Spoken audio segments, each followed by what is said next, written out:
The Apocalypse Revenge Chronicles. P1. Waking from a nightmare, rebirth and confirmation of the coming doom. When the apocalypse came, zombies broke out. I sat in my cool in summer, warm in winter abandoned military bunker in upstate New York, watching the people who had once bullied me in school tear each other apart. A feeling of joy washed over me. I sent them a picture of me eating hot pot, my little dog Lucky happily enjoying a steak. "Don't you want some?" I posted in the class group chat, watching as their threats turned into desperate pleas. I replied only, "In your dreams." But in my past life, I had not been so lucky. On the third day of the zombie outbreak, the temporary order at Lincoln High began to crumble. On day 1, the school had gathered the students into a safe room, giving us a week's worth of food. But human nature is fickle. Many secretly took extra food to survive. As food dwindled, we survivors lost contact with the outside world. Fear deepened. Initial solidarity twisted into corrupted humanity. People started fighting over who ate more or less. "Let Chloe go out to get supplies. She's brave, she's not afraid of anything. Right, Chloe?" Jared's voice was neither loud nor soft, but in that open space, it was piercing. Everyone's eyes turned to me. Yet, Chloe's dad was a spiritual consultant. "She's probably not scared of this stuff, right? She's pretty tall too. Maybe she can bring back a lot." The voices around grew louder. Their words were light, but their eyes were full of threats. They seemed to forget that I was just a girl. Before I could react, someone pushed me to the door, then pretended to cheer me on. "You can do it." I looked at the hordes of zombies outside, then back at the people inside. Their faces were expressionless, more chilling than the zombies themselves. They shoved me out the door. I tried to resist, but the commotion attracted the attention of nearby zombies. The zombies staggered toward me, and the people behind me held the door shut tight. I saw Jared smile smugly, looking pleased. The zombies lunged, tearing into my body. The searing pain jolted me awake. I shot up from my seat. The whole class turned to look at me, accompanied by laughter. "Chloe, what are you doing?" The English teacher's voice cut through my ears.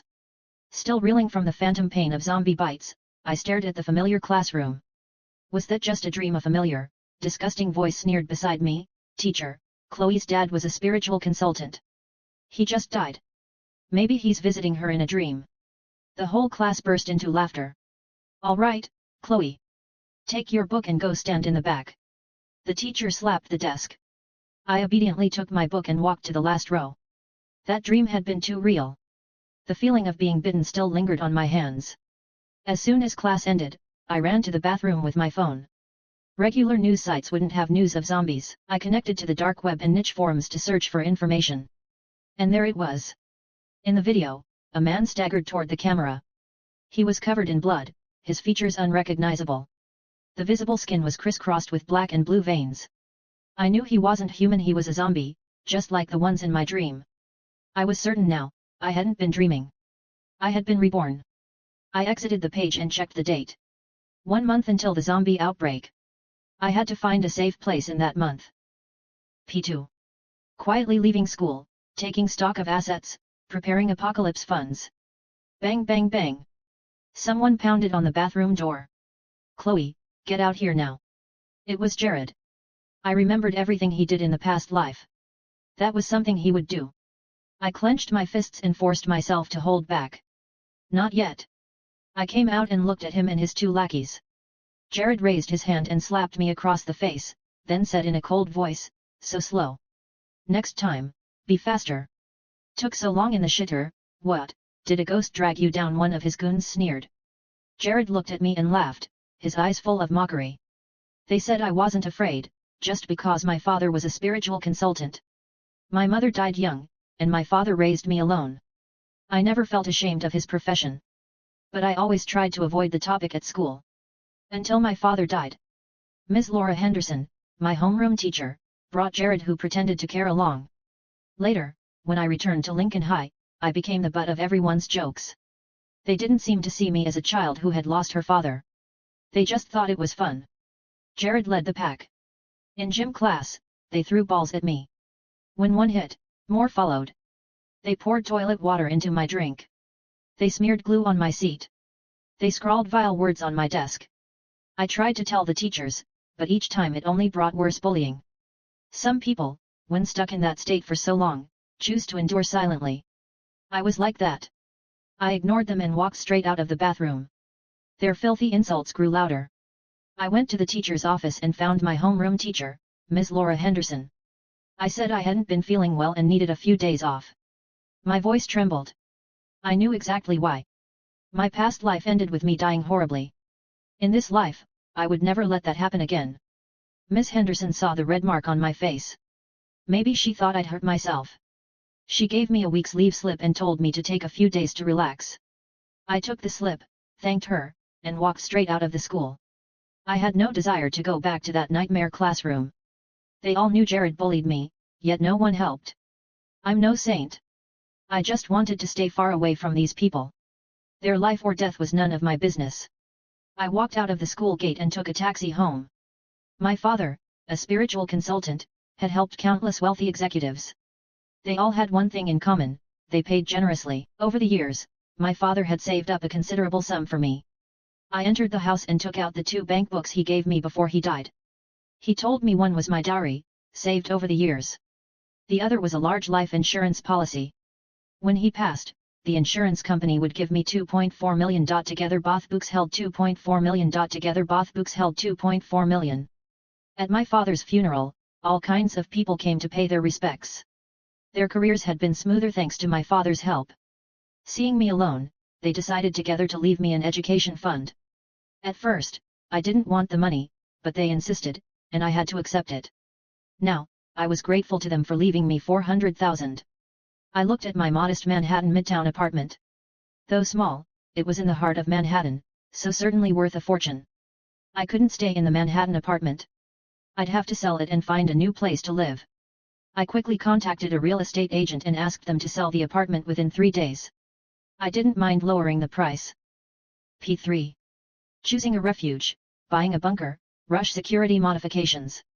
Next was finding a place where I could safely wait out the apocalypse. I pulled out my phone and searched for houses in upstate New York. I thought, if I could get far enough from Manhattan, to a sparsely populated area, maybe there would be fewer zombies. I opened an app and looked at upstate New York properties. Unexpectedly, I saw an abandoned military bunker for sale. I decided to buy it immediately.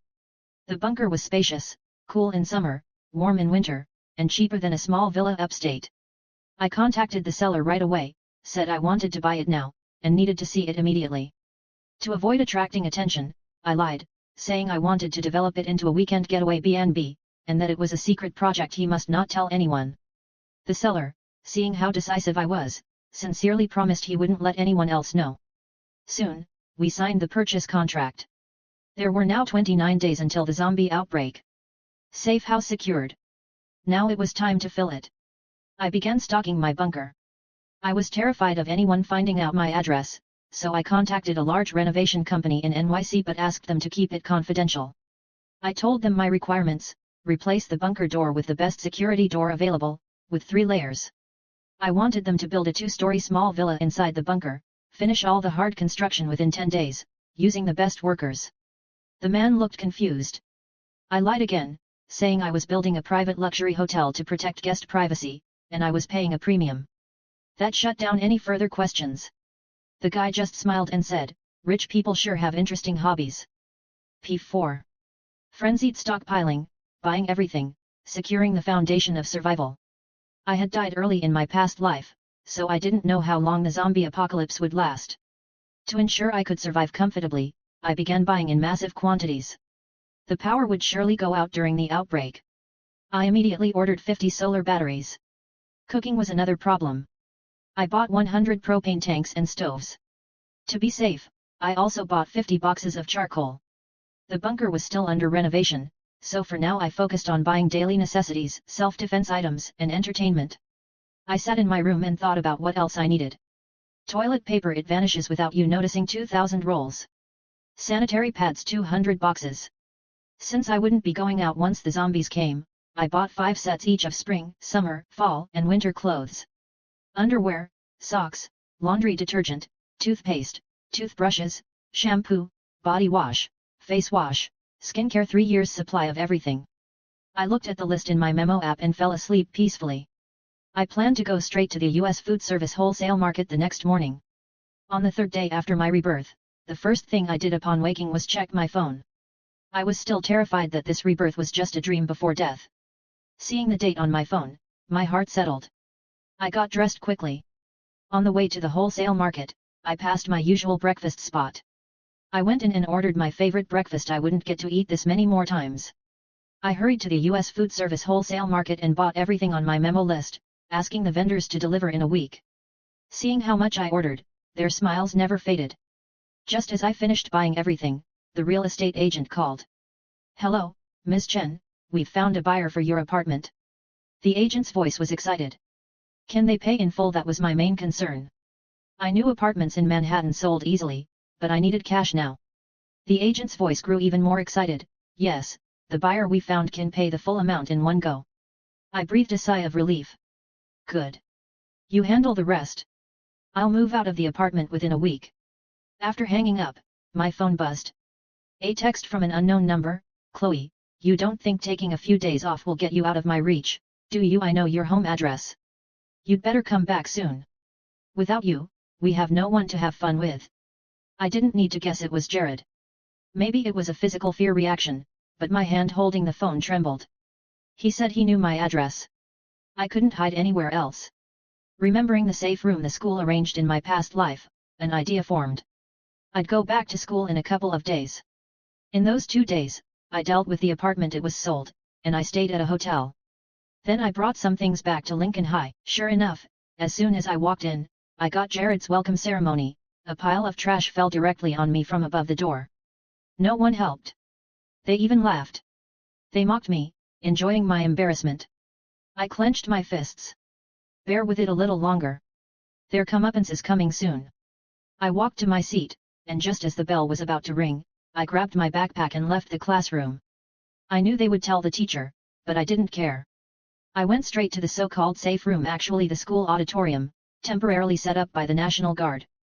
After setting it up, they had left to rescue others. I walked into the auditorium. It was moderately sized. In my past life, only about 80 people from the whole school survived. Many teachers ran home for their families and turned into zombies on the way. Some teachers stayed to help the National Guard maintain order. Scenes from the past life kept flashing in my mind. This was where they pushed me out. I opened my backpack and took out 10 hidden cameras. I installed them in various, concealed spots. Satisfied, I left the school. As soon as I stepped off campus, the contractor called, saying all the work was finished and cleaned, waiting for my inspection. Because I paid so well, everyone worked efficiently. Money really is great, I thought. I called the owners at the wholesale market and told them they could deliver tomorrow. The owner, recognizing my voice, eagerly agreed. Next came stocking up. I first went to Home Depot and bought a lot of soft furnishings. The money from the apartment had come through 1.7 million. I could spend freely to meet my needs. Sofas, beds the best. Then I went to Best Buy and bought 2 laptops, 3 tablets, and 50 power banks. After that, I took a taxi straight to the bunker. Stepping inside, I had to admit, money really can buy anything. I was extremely satisfied. I gave each worker an extra 1,000. They seemed a bit embarrassed, saying it was just their job. Watching them, I couldn't help but add casually, "Hey, with all these pandemic surges lately, you should stock up on supplies at home. You know, I heard cases are spiking in the neighboring state." I couldn't save everyone. In my past life, they killed me. In this life, I had to protect myself. After the contractors left, the wholesale and furniture deliveries arrived. Seeing my huge order, I used the same excuse to brush off their questions. Everything was moved into the bunker. Looking at the room filled with furnishings I loved, I felt a sense of peace. 10 days until the zombie outbreak. Now I needed to buy food that would keep for a long time. Vegetables could wait a few days. As I went down the mountain, I noticed 2 small dogs following me, wagging their tails. They looked sturdy and cute. Adopting them might be nice, they could add some joy to life. I waved to them, and the 2 little guys trotted over. One was white, one black. They were so small I could hold one in each hand. After settling them in, I headed straight back to the Bronx farmers market. This largest farmers market had everything, all kinds of food. Most importantly, no matter how much you bought, no one would find it strange. Perfect. I bought 50 boxes of instant noodles, 100 cases of soda, 10 boxes each of various canned goods, 100 bags of rice, 50 jugs of cooking oil, 10 boxes of assorted dehydrated vegetables, 20 bottles each of various seasonings, and plenty of flour, noodles, peanuts. Also my favorite snacks, 20 bags each of soy milk, black sesame paste, milk, yogurt, 10 boxes each of chocolate, nuts, sunflower seeds, chips, chicken feet, jelly, pork jerky, beef jerky, spicy sticks. For the 2 dogs, 50 bags of 20 pounds dog food, 20 cans of goat milk powder, 5 boxes of assorted dog treats. Watching the vendors fill 2 large trucks for me, I was overjoyed. I had the drivers deliver directly to the bunker. Using the same excuse, they didn't ask questions. Watching all the goods arrive, my heart finally calmed. Looking at the tightly shut door, I thought about installing some cameras outside, just in case. I got to work. After sorting everything, I lay down on the bed, finally able to catch my breath. While I still had power and internet, I subscribed to all the streaming services and downloaded my favorite TV series and American shows onto my laptops, tablets, and USBs. Just as I was about to fall asleep, my phone rang. Jared's number. Expressionless, I answered. A contemptuous laugh came from the other end, as if showing off, "See, I told you she wouldn't dare not answer." I stayed silent. The voice grew more unhinged. "Chloe, did you forget the message you sent me the other day? Did you fucking forget how much it hurts to get hit?" I listened quietly, my hands clenched into fists, but reason told me now was not the time. Striking when they are truly desperate, that is the best choice. When I didn't respond, Jared became flustered and angry. "Did you forget I still have something on you, bitch?" At that, I couldn't hold back any longer. I shot back, "Jared, did you forget you're already 18? Everything you've done, if I call the police, you'll be legally liable." My voice was firm and strong. Jared was a repeater. He should have been a senior, but his grades were so poor he was held back, then took a year off to save face. So at 18, he was still a freshman. Hearing my words, Jared stammered, but to maintain his pride, he yelled back, "Bitch, who do you think you're talking to?" I laughed coldly. "Do you want me to send your photos to the class group right now? Go ahead. See you at the police station." Then I hung up. He wouldn't dare send them. Someone who only bullies others is terrified when threatened themselves. He knew full well he was 18. I was sure he would be too scared to release anything. Jared had photos of me. They had called me to the bathroom, beat me repeatedly, tore open my clothes, and took pictures of me in my most vulnerable state. Back then, I couldn't fight back. I endured silently because I had no family left. Now that the zombies were coming, I feared nothing. Thinking of that version of myself, tears fell. The 2 dogs seemed to sense something and came over to gently lick my face. Maybe with their company, I quickly fell asleep. When I woke up, it was time for the final round of purchasing. Again at the Bronx farmers market, I bought a whole cow, 2 pigs, 30 chickens, 20 ducks, and various frozen fish, shrimp, and frozen foods. After delivery, looking at the 2 massive freezers packed full, my heart was deeply content. The remaining days were a waiting game. On my second day holed up in the bunker 5 days before the outbreak, my homeroom teacher called. I hesitated, then answered. She asked cautiously, "Chloe, are you feeling any better?" I knew she worried I hadn't recovered emotionally. I touched my nose and replied, "I'm much better, but I'd like another week off. I'll study at home on my own." Hearing that, she quickly said, No, Chloe, I care about your well-being, not your grades. It's not too late to study after you've sorted yourself out, right?" Her caring words made my nose sting. Since my father died, no one had cared for me like that. Relatives only feared I would become a burden.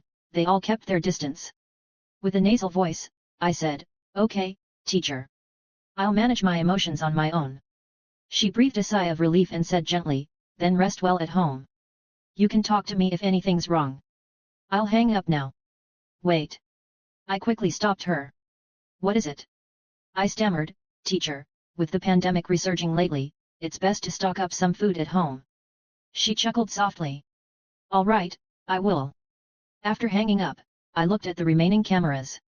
Even though my fortified door was strong, better safe than sorry.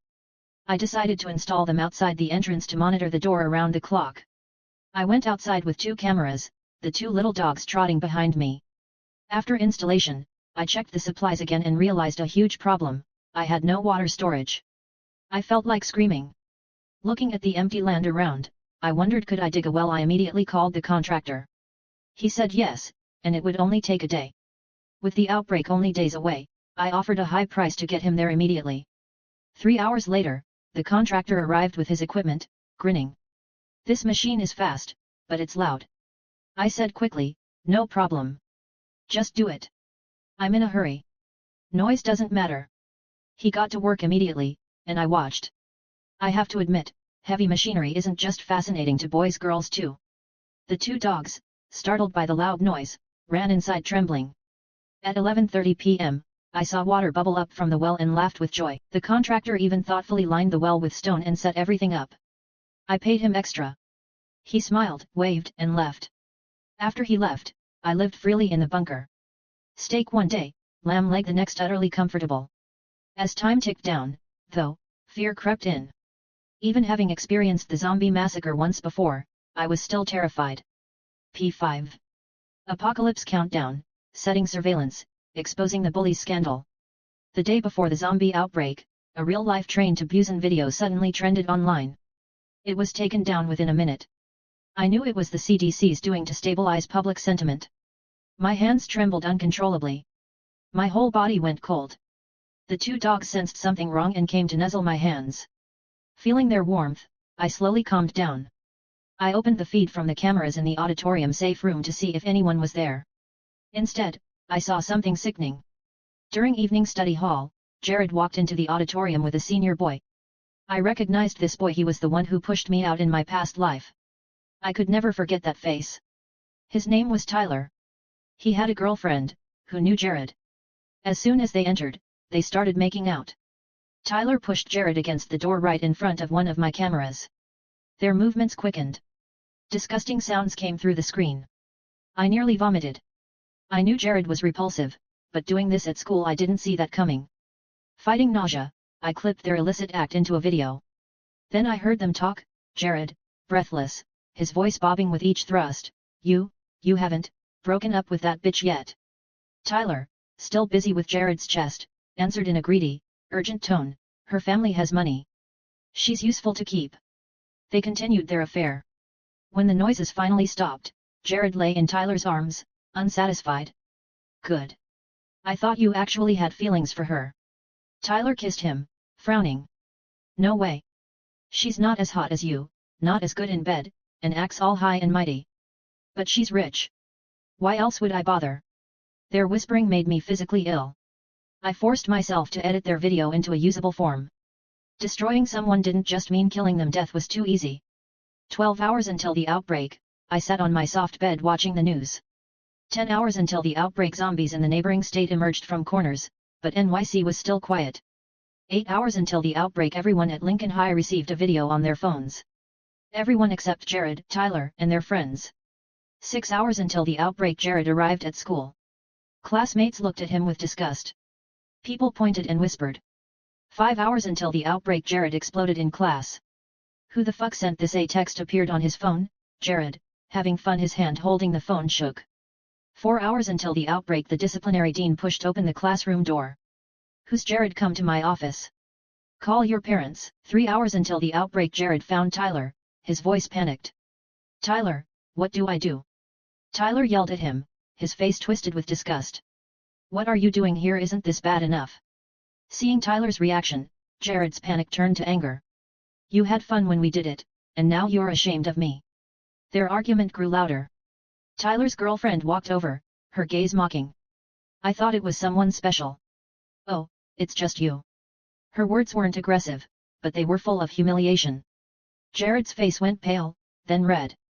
1 hour until the outbreak. On the streets of Manhattan, a man in hiking gear staggered slowly toward the nearest person. No one noticed at first, until he reached a bus stop and sank his teeth into the neck of a girl listening to music with earbuds. People saw his face. His eyes had no normal pupils, just white tinged with blue. Veins bulged conspicuously. His teeth had become serrated, like saw blades. Screams erupted. People fled in all directions. He tore into the girl, swallowing her flesh piece by piece. Many ran, but some reckless ones pulled out their phones to film. Perhaps energized by his meal, his movements became swift. He ran to one filmer and bit directly into his head. The girl he had devoured, her bones now exposed, Her flesh shredded began to move, crawling back up. P6. Apocalypse arrives, hiding in the bunker, watching the bullies' predicament. As the outbreak began, I sat in my safe house, watching live videos from different angles. At the same time, a scream shattered the silence at Lincoln High, interrupting Jared and Tyler's argument. On the sports field, people fell and then rose again, slow but unified, walking toward crowded areas.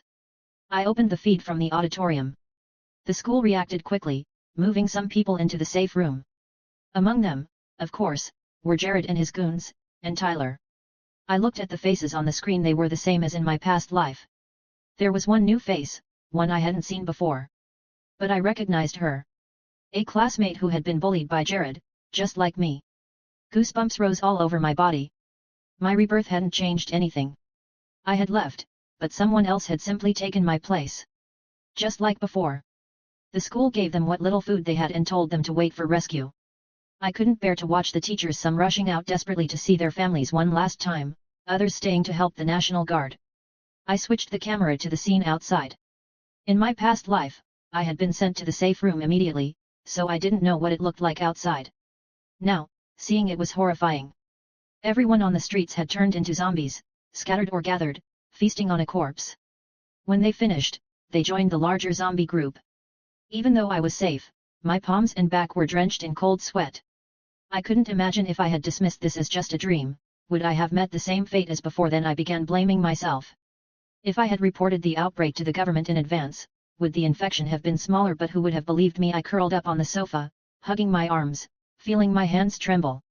The two dogs, just waking up, wobbled over and touched me with their wet noses. Looking at my stockpiles, I told myself, your own survival matters most. Do not be a saint. I shut off all news and outside information. I tried to forget the world beyond. Holding the two dogs, I watched a show on my laptop. Before I knew it, I fell asleep on the sofa. When I woke, it was 9 the next morning. I made myself a tomato-flavored folded pancake, filled the dogs' bowls, and sat at the table, slowly opening my phone. Immediately, dozens of messages from Jared popped up, all demanding, cursing, "Did those things bite you to death? Bitch, did you know this was coming? You better be dead. Because if I find you, I'll make your life hell." I watched the vile words scroll across the screen. I had planned to wait until they were nearly starving, but now I felt like moving things up. I picked up my phone and called Jared directly. He answered almost instantly. His grating voice came through, "Little bitch, still alive, hey." I laughed softly.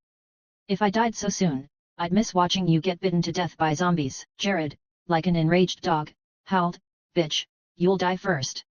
Get me food within an hour, or you'll regret it." I laughed at his useless rage. "Jared, are you insane? Have you seen what's happening out there? You think I'm still scared of you? Instead of threatening me, you should figure out how to escape that safe room of yours." Jared's insults continued, but I didn't care. I hung up and opened the camera feed. After I hung up, Jared thrashed like a fighting dog, even yelling at his sidekicks. Watching his agitation, I felt a mischievous urge. I took my phone, snapped a close-up of my uneaten pancake, and sent it to Jared. Predictably, Jared started cursing at the photo. I knew the school had given them only instant noodles, not even hot water. In my past life, I ate only 2 packs of noodles in 3 days, and Jared stole them. Then came the barrage of calls. Of course, he was furious and wanted to kill me. But watching him like this gave me a strange thrill. On the 40th call, after I finished my pancake, I answered slowly. "Jared, didn't your mother teach you not to bother people while they're eating? Where the fuck are you, Chloe? Bring me food now. Did you forget I still have something on you?" Jared's voice was both angry and venomous. I lowered my voice. "Jared, you don't think anyone cares about pictures of a bullied girl during a mass evacuation, do you?" The leverage he meant those pictures of them humiliating me. Tearing my clothes, pouring cold water over my head, grabbing my hair and chopping it off. Jared froze. I could see his expression clearly on camera.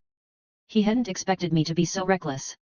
I continued, "You think I don't have anything on you? You think that video everyone got this morning just appeared out of nowhere? You're not the only one who can record, don't you? A bullied female student and a male student hooking up in the school auditorium. Which one do you think is more interesting? Oh, and Jared, you've got a nice body. I bet the guys in the safe room would love it, wouldn't they?" I saw Jared's body tremble noticeably. I laughed out loud. Jared, you'd better think carefully about how to save your phone battery. I hung up directly and continued watching him on the screen. He gripped his phone tightly and looked around at the other guys. He knew exactly what I meant. 17 or 18-year-old boys, right at the peak of their desires. If someone saw that video again, someone would definitely act. Seeing how cautious he'd become, my mood improved considerably. I took out my 15th birthday gift from my father, a drone. I still wanted to see what the outside world looked like. After studying the instructions for half an hour, I successfully flew the drone out. The footage from the drone made me suck in a breath of cold air. If yesterday the city was littered with corpses, today the city belonged to the zombies. Even the noise of the drone attracted the zombies' interest. They looked up at my drone, their torn faces and exposed bones clearly visible. My stomach churned, and I ran to the bathroom. Some zombies had lost their eyes entirely, wandering aimlessly through streets that looked like they'd been hosed down with blood. Perhaps because of the zombies, their rotting flesh had started to decay. Some even had maggots on them. I couldn't keep watching that scene. I quickly retrieved the drone. I looked back at Jared in the safe room. He was dry-eating instant noodles, looking very unhappy, almost disgusted. I decided to help him out. I sent him the zombie photos I'd just taken. His hand holding the phone stiffened, and he ran to a corner to vomit. The people around him started getting annoyed. Someone muttered, "If you're not going to eat it, don't waste the resources." It seemed to be the first time Jared had been put in his place. His face turned ashen. Day 3 of the outbreak. Electricity and water were still working. I slept until past 1 in the afternoon, then checked online for news. The U.S. government had begun a nationwide search and rescue operation. That was heartening news, but the comments below were still nasty. Why start a nationwide rescue on day 3? Why not day 1? Does the government really care about people's safety? Agree. My supplies are almost gone, and there's still no sign of rescue teams. These comments made my blood boil. I grabbed my phone and fired back. You think you'd still be online reading this if they hadn't started? There are far more civilians than National Guardsmen. They have families too. Then I angrily tossed my phone aside. Human nature truly couldn't withstand scrutiny. I felt relieved that I'd decided to save only myself. I got out of bed. The 2 little dogs, starving, ran to my feet wagging their tails. As soon as I stood up, I noticed the air had gotten much colder. I checked the temperature 0 degrees Celsius. This sudden drop shocked me. Normally, the coldest New York got was a few degrees below 0. I quickly put on my winter pajamas, lit a small heater for the dogs, and refilled their food bowls. My main task now was to eat through my vegetables. I took out all the hot pot essentials, plus some lamb, beef, and tripe. I decided to have hot pot today. After preparing everything, I started taking photos of the ingredients. How could I forget to send them to Jared? I opened my phone and sent the pictures. Then I opened my computer.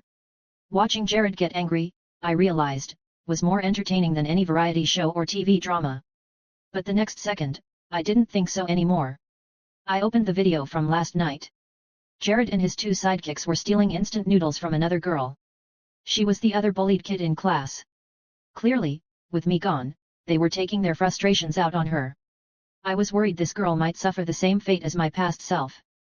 I didn't really know her, I had almost no impression of her, but I remembered her, a girl in my class, curled up in a corner. The 3 of them took her noodles and verbally abused her. "You're useless. Just go out and feed the zombies." Yeah. Then we'd have more food. Jared slapped her face. "Do you understand what I'm saying?" The people around acted as if they saw nothing, their expressions cold and indifferent. The girl, hearing "feed the zombies," began to tremble all over, hugging her knees in the corner. Jared and his crew looked at her and left, satisfied. Jared took out his phone, looked at the messages I'd sent him, then suddenly shouted to the other students in the auditorium, "Hey, everyone, come look. She's got tons of supplies." Hearing supplies, many crowded around. Jared held up his phone for everyone to see and began to agitate. "Look how she's eating. She must have a huge stockpile. All we have to do is find her, kill her, and those supplies are ours. We won't have to choke down these instant noodles anymore." Everyone was tempted by the hot pot photos, but the mention of killing made them hesitate. They were just underage students. How could they? I watched coldly, the corners of my mouth turning up. I got up, walked to my supply area, took photos of everything, and sent them to Jared one by one, along with a message, "I have everything here." Jared picked up his phone, waved it excitedly, and yelled, "Look! See, I told you she has tons of supplies. Enough to last us a year or more." I quietly observed their actions. Many had hesitated at first, but now, seeing the supply photos, many were tempted. My smile widened. This was part of my plan. I hadn't expected it to work, but now I was thrilled. My plan: Jared would apologize to me, and then I'd reveal my location. I rented a bus and parked it next to the auditorium, installing cameras inside the bus as well. I even left the key in the door, then told them where I lived, the apartment that had already been sold, but no one had moved in yet. How did I know? Because I had installed cameras there too. I gave them the information. I let them go to my old home. In the place where I grew up, I had also prepared some surprises for them. In my past life, none of those people saved me. They all stood by and watched. People like that, they should know the consequences. That's why they hesitated. So I chose to send them photos of all my supplies. Everyone wants to survive. I was sure they wouldn't stay calm in an undersupplied safe room after seeing that much food. I was delighted to see their excitement. I continued watching the screen. A chubby guy stepped forward. "I can drive. I often drive trucks and cars with my dad. Even a box truck. But we need to know where she is." A girl nodded. "Right. We don't know where she is. Going out there blind is suicide." Then I saw Jared, like a overconfident fool, tell them, "I'll ask her. She wouldn't dare not tell me. But I have one condition." To my surprise, the students believed him. They said if he could get her location, they'd agree to his condition. Jared, satisfied, said, "Then you all need to cover for me at all times. Because without me, you won't know where she is." They nodded. Jared asked, "How many of you want to come with me to find her?" Of the 80+ people on screen, more than 60 raised their hands. Jared was even more pleased. He told everyone not to worry and that he would call me immediately. He took out his phone and made a video call. I received the request. I turned off the video and switched to voice. Jared made a quiet gesture to the others, then spoke to me in a very gentle voice, "Hey, Chloe, can you tell me where you are?" When I didn't respond, he continued, "I was wrong about everything before. Can you forgive me?" I pretended to be hurt. "Do you really know you were wrong?" He immediately replied, "Really, Chloe? There are so many zombies outside, I can barely protect myself. Otherwise, I'd find you and apologize in person, kneel down and confess." He sounded so sincere. If I couldn't see his expression on video, I might have believed he was truly repentant. I played along. "Yeah, it's so dangerous out there now. Luckily, my dad was planning to open a grocery store and left a lot of stuff at my place. Otherwise, I don't know how I'd survive." At the word "my place," Jared perked up, but quickly restrained himself. He said, sounding sad, "Okay. Then be careful on your own. If I live through this, I'll definitely apologize to you." He hung up immediately, then turned excitedly to the others, "I know where she is. She's at her home. I know where that is, Midtown Manhattan apartment, 12B. Their faces lit up with excitement. Looking at their greedy expressions made me sick. I took a sip of my drink and began anticipating their fate. My past life had shown me their true faces, taught me how cruel human nature can be in such circumstances. I quietly watched the screen as they excitedly discussed how to reach the bus and then find and kill me. Sure enough, a leopard doesn't change its spots. The chubby guy walked to the auditorium door, peeked through a small crack, then turned to Jared and the others and said, "How do we get past those nasty things outside?" Yes, their biggest problem now was how to reach the bus. Everyone threw out suggestions. Some said take stools to fight, others said they were slow, just keep distance. Jared suddenly smiled and looked at the girl they had been bullying. Fiona trembled and said, I have an idea. Do you want to hear it?" Jared's smile looked innocent, yet sent chills down the spine. P7. Luring into the trap, sacrificing a classmate as bait, the crowd heads to the old apartment. They used Fiona as a tool to clear the path, letting her get bitten by zombies so they could escape. I watched their actions coldly, without a shred of sympathy. Because I had found out why Jared started bullying me. The day before, Jared and his crew were again stealing Fiona's instant noodles. Jared smiled as he looked down at Fiona, crouched in the corner, gently tapping her face. "If Chloe were here, I wouldn't have to bully you. After all, you're the one who told me to switch to Chloe." Hearing this, I broke out in goosebumps. Fiona and I weren't close. We had almost no interaction. So that was it, I had been a substitute. Fiona kept her head down, silent. I saw her hands clench into fists, but she didn't make a sound. Jared continued, back then, when I asked you to find someone to take your place, I really didn't expect you to say Chloe. You know, if you hadn't named her, I wouldn't have even known someone like that existed in our class. Finally, I understood how someone as low profile as me had caught Jared's attention. I was a scapegoat. Fortunately, in this life, I learned the truth early and hid. Watching her suffer in my place, my guilt disappeared. It wasn't that she was taking my place, it was that she was the one who originally pushed me into hell. Fiona. Fiona, stared at by them, trembled even harder. Jared, seeing this, laughed more joyfully. He slowly walked to Fiona, crouched in front of her, gently brushed her messy hair aside, his eyes full of cold indifference. Fiona, I know you want to save us all, right? Sacrifice yourself, and the rest of us live. We're using your life to its fullest. Fiona was so scared she fell to the ground, shaking uncontrollably. Her lips quivered as she backed away. Jared stood up. The people behind him watched in silence. Their gazes were sharper than knives. Fiona cried louder and louder, shouting at the crowd, "You can't do this to me. This is murder. I haven't done anything wrong. Why do I have to die? Why do I have to die so you can live?" The people behind Jared acted as if they heard nothing. A few boys brought out a rope and tied Fiona up. See, that's human nature. I didn't feel sorry for Fiona, but I didn't think she deserved this fate. She had done wrong, but the ones truly in the wrong were those sacrificing others to save themselves. A few girls were frightened by the scene and stepped back, unable to watch, but they didn't stop it. Soon, Fiona was tied up. Several boys restrained her while others checked the outside. They quickly tore down the board sealing the door, meaning everyone had to follow, because the safe room was no longer safe. They pushed Fiona toward the zombie horde. The zombies lunged, tearing into Fiona. Her screams echoed through the streets. While the zombies were distracted by her, they ran desperately toward the parked bus. I watched on screen as each person left, the auditorium emptying. But I heard the screams clearly. I had long since turned on the cameras inside the bus. More than 10 minutes later, the group stumbled onto the bus. The chubby guy quickly ran to the driver's seat and started the engine. The bus camera clearly showed that there were still people outside, but those already on board, terrified, told the chubby guy to close the door immediately. The chubby guy hesitated at first, but seeing a zombie lunge at the driver's side door and claw at it, he floored the gas pedal, leaving behind those who had come out with them but hadn't made it. Of the original 80+, only about 20 remained. Jared and his crew were on the bus. Looking at the people on board, they were no longer human. They were demons. Worse than zombies. The people on the bus, seeing the distance grow, breathed sighs of relief and laughed. Good thing Fatty shut the door in time. Serves them right for being so slow. We're finally going to survive. They went back to discussing how to kill me.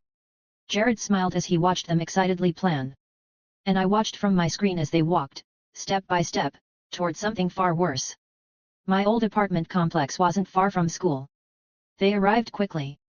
For the first time since the outbreak, I saw that the complex gate had been smashed beyond recognition, cars wrecked everywhere. Zombies wandered aimlessly. I didn't know if anyone was still alive inside the complex, but seeing my former home in such a state, I couldn't suppress a deep sadness. Soon, they found my old apartment. It looked very safe, with almost no zombies around. Maybe because zombies had lingered before, smelled no living human scent, and hadn't gathered. Jared, seeing the unit number, excitedly shouted at the chubby guy, "This is it! This is it!" Jared took out his phone and called me. I watched the screen light up but didn't answer. When his first call went unanswered, Jared grew impatient. Seeing zombies approaching, he hung up. "We're going in." His voice was full of anger. Perhaps nervous about the approaching zombies, the group hurried inside. They didn't seem to notice how easily the door opened. P8. Humanity collapses, slaughtering companions in the old home, turning on each other for food. The group filed in. I had left some food for them. Watching them tear each other apart was more satisfying than having them die right away. Seeing the food, the group was overjoyed. After days of instant noodles, they could finally eat something else. Jared looked around the apartment and finally asked, "Where's Chloe?" Only then did they realize that I wasn't there.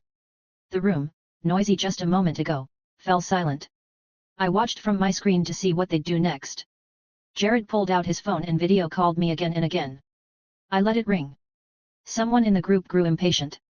If she's not answering, she's probably dead. So we don't even have to kill her, and we get all this stuff. Isn't that good? He grabbed a snack from the table and started eating.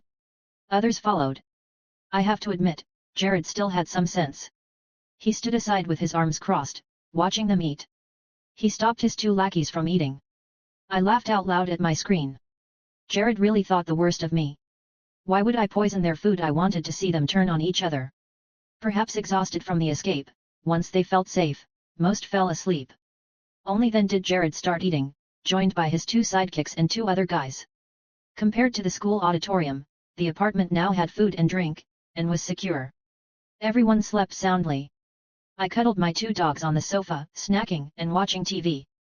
Then, through the screen, I heard Jared's voice. I heard his scheme. I knew they would turn on each other, but I didn't expect it so soon. Jared lowered his head and said to the two other guys, "This food won't last for so many people. Maybe a week, tops." The two guys were among the tallest survivors, which was why Jared had picked them. When they didn't respond, Jared lowered his voice further, "Now is the best time to act. If we wait until the food is almost gone, we'll be the ones getting slaughtered." Hearing that, the two didn't even think. They looked up and asked, "What do you want us to do?" I knew Jared was vicious, but hearing his plan still made me shudder. Jared walked to the kitchen, took out the knife block, and each of them grabbed a knife. I watched the bloody scene unfold on my screen, screams endless. They spared no one. Hearing those sounds at night truly made my blood run cold. After the last person died, Jared had the audacity to say, "Letting them have a last full meal before they go, that's more than they deserved. Better to die by our hands than out there with the zombies, right?" The five of them dragged the over a dozen bodies outside. See, humans were now scarier than zombies. They even cleaned up the blood. But the massive amount of blood attracted many zombies, who kept banging on the outside door. The five looked at Jared, panicked. He spotted the small crane my father had kept in the garden and pointed, "Use that to get them out to the zombies." Then he started working. I watched them on the screen. I don't know how long it took, but they eventually moved all the bodies out. They came back in, showered, found some of my family's old clothes, and fell asleep quietly. Over the next few days, I watched them live comfortably. I lost count of how many pairs they formed. The sounds rising at night only disgusted me. After what they did, killing so many, nothing surprised me anymore. I only felt disgusted that they had defiled my former home. As the food dwindled, my joy grew. Their good days were numbered. On day 20 of the outbreak, less than 1/10 of the food I'd left remained. What began with laughter and chatter had become fights over scraps. And I, very timely, called Jared. I could see clearly on screen, when Jared saw my name, his face showed exactly what I wanted: shock, anger, but mostly fear. He answered, his voice trembling, "What do you want? Why are you doing this?" I said disdainfully, "Aren't you happy living it up in my house all these days?" He raised his voice, "You know that's not what I'm asking." I sneered, "What bad intentions could I have? I just want you to live better." Then I hung up. Jared looked at his phone, then around. I had left them a lot, even too much, but their gluttony had left almost nothing. In the following days, Jared kept trying to call me. I simply turned off my phone. When they had only a few packs of instant noodles left, I turned on my phone and sent Jared a photo of freshly grilled meat. As soon as Jared saw the photo, he called immediately, "Chloe, where are you now?" I laughed coldly, "Why should I tell you? If I ever find you, I'll make sure." Before he could finish, I hung up. Who had time for his crap? The time had come. 5 people, a few packs of noodles. The brief harmony was gone. They were now a writhing mess of fists. The girls were no match for the 2 strong guys. Jared and his crew were locked in a room while the 2 guys ate noodles outside. I chose that moment to send Jared a photo of my 2 dogs eating steak, with the caption, "Jared, look. Even these 2 dogs eat better than you." That seemed to break him.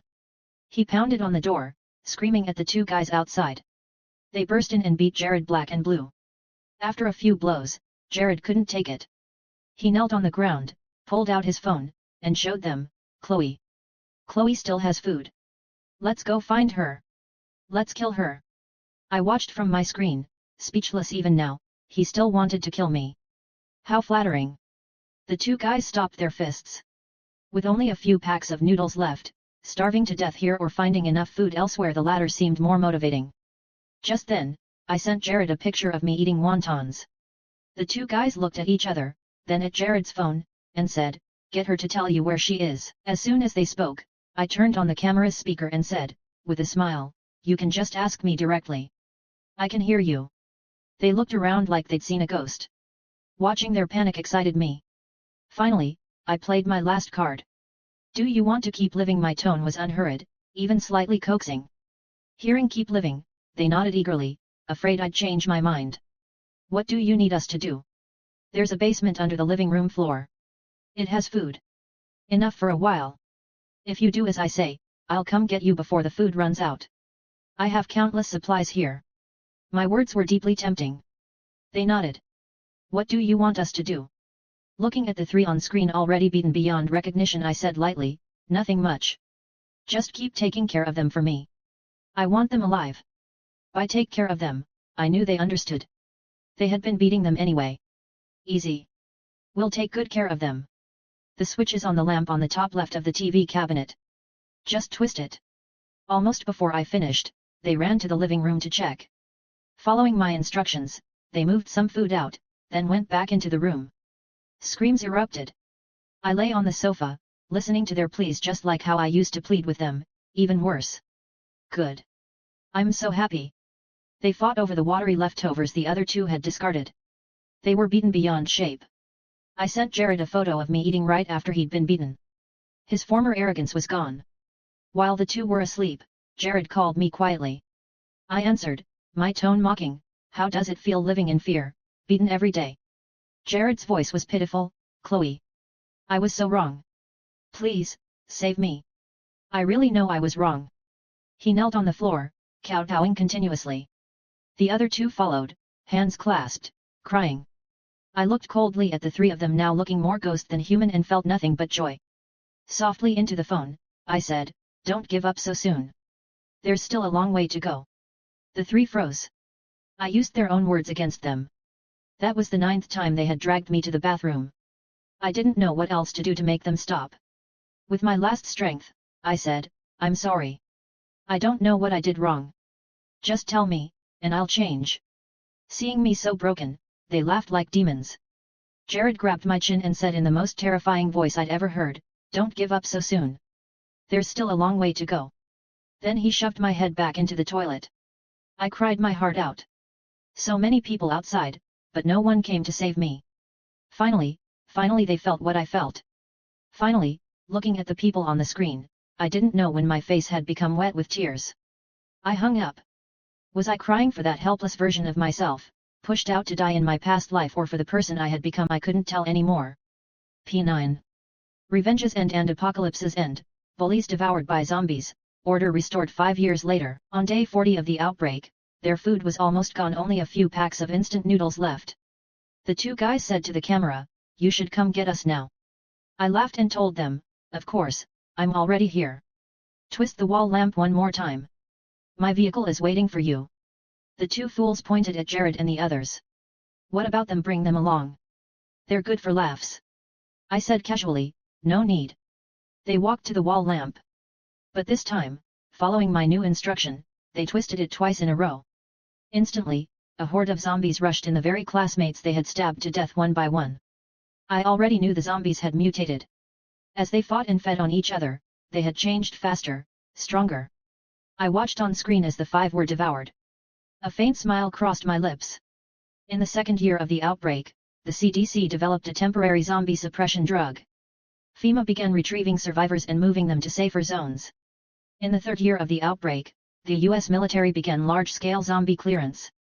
Zombies were mostly eliminated, no longer an immediate threat to humans. In the 4th year of the outbreak, the CDC developed a zombie vaccine. I was among the first trial recipients and was successfully vaccinated. In the 5th year of the outbreak, society returned to normal. Everything went back on track.